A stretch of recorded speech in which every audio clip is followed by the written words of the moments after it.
এখন হচ্ছে আমরা করব যে দশমিক সংখ্যা দিয়ে কিভাবে হচ্ছে গুণ করা যায়। তো এখানে 0.33 গুণন 0.02 গুণন 0.18 রয়েছে।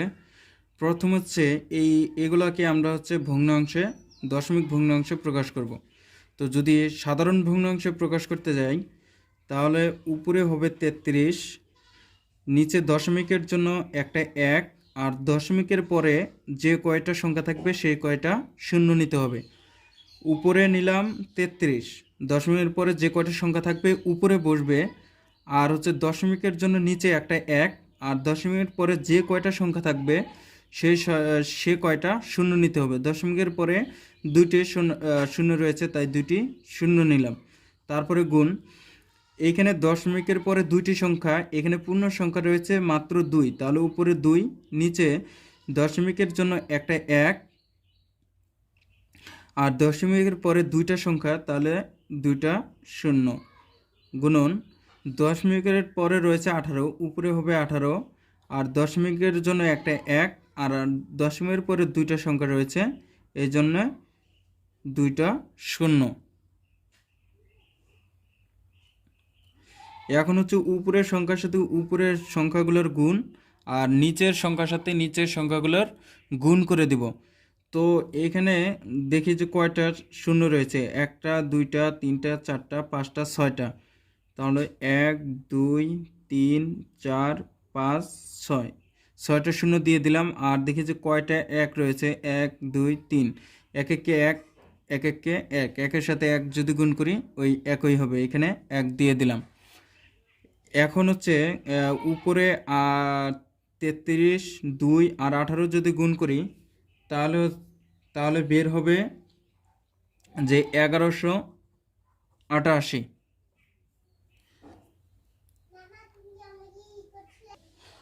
এখন উপরে হচ্ছে 1188, আর নিচে হচ্ছে 10 লক্ষ।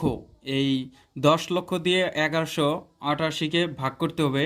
ভাগ করলে হচ্ছে অনেকক্ষণ লাগবে, তাই হচ্ছে আমরা সবচেয়ে সহজ পদ্ধতি এখন জানবো যে এটা কিভাবে ভাগ করে ফেলবো। প্রথমে হচ্ছে উপরে যে সংখ্যাটা থাকবে সেটা নিচে এখানে লিখব, 1188 লিখে ফেললাম। এখন আমরা দেখব যে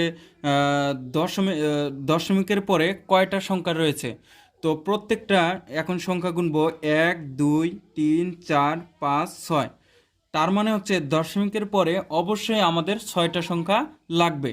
তো আমরা এখানে কয়টা সংখ্যা লিখে ফেলেছি, 1 2 3 4, 4টা সংখ্যা লিখছি, আরও আমাদের সংখ্যা দরকার 2টা। এখন নিচ থেকে আমরা 2টা সংখ্যা নিয়ে নেব। এখন দশমিকের পরে আমরা দেখলাম 6টা সংখ্যা রয়েছে। এখন আমরা দেখব যে দশমিকের পর 6টা সংখ্যা আছে কিনা। 1 2 3 4 5 6, হ্যাঁ দশমিকের পরেও 6টা সংখ্যা রয়েছে, এটাই হচ্ছে উত্তর। এখন আরেকটি ঘ নাম্বার অঙ্কটা সমাধান করব।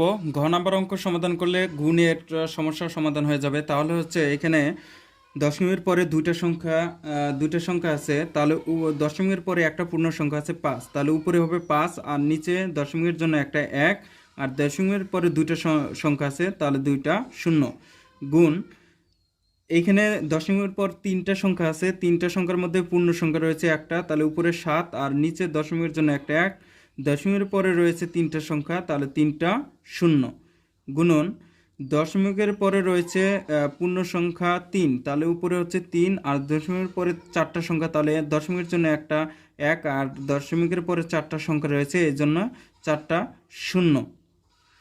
এখন হচ্ছে উপরের সংখ্যার সাথে উপরের সংখ্যা গুণ, নিচের সংখ্যার সাথে নিচের সংখ্যা গুণ করে দিব। এখন আমরা দেখব যে নিচে কয়টা শূন্য রয়েছে, 1 2 3 4 5 6 7 8 9, 9টা শূন্য দিয়ে দেব প্রথমে। 1 2 3 4 5 6 7 8 9, 1 2 3 4 5 6 7 8 9, 9টা শূন্য দিয়ে দিলাম। আর 3টা 1 যদি গুণ করি 1। এখন উপরের সাথে উপরে গুণ করে দেব, 5 সাথে 35, আর 3 35 সঙ্গে 105। এটা হচ্ছে আমরা উপরের সাথে উপরে গুণ করে দিলাম, আর নিচের সাথে নিচে গুণ করে দিলাম। এখন এই সংখ্যা দ্বারা 105কে ভাগ করতে হবে, ভাগ করলে হচ্ছে অনেক কঠিন। এখন হচ্ছে আমরা সবচেয়ে সহজ পদ্ধতিতে অঙ্কটা সমাধান করব কিভাবে ভাগ করতে হবে। তো প্রথমেই হচ্ছে দশমিকের পরে কয়টা সংখ্যা আছে সেগুলো হচ্ছে গুণে নিব। 1 2 3 4 5 6 7 8 9। আবার গুনি 1 2 3 4 5 6 7 8 9, 9টা সংখ্যা হবে। তো উপরের সংখ্যা আছে 105। তো প্রথমে 105 এখানে দিয়ে দিলাম। 105 দেওয়ার পরে দশমিকের পরে সংখ্যা আছে 9টা। তো 9টা সংখ্যার মধ্যে যদি 3টা সংখ্যা চলে যায় তাহলে আরও আমাদের সংখ্যা লাগতেছে 6টা শূন্য। তাহলে এখান থেকে আমরা হচ্ছে 6টা শূন্য নিয়ে নেব।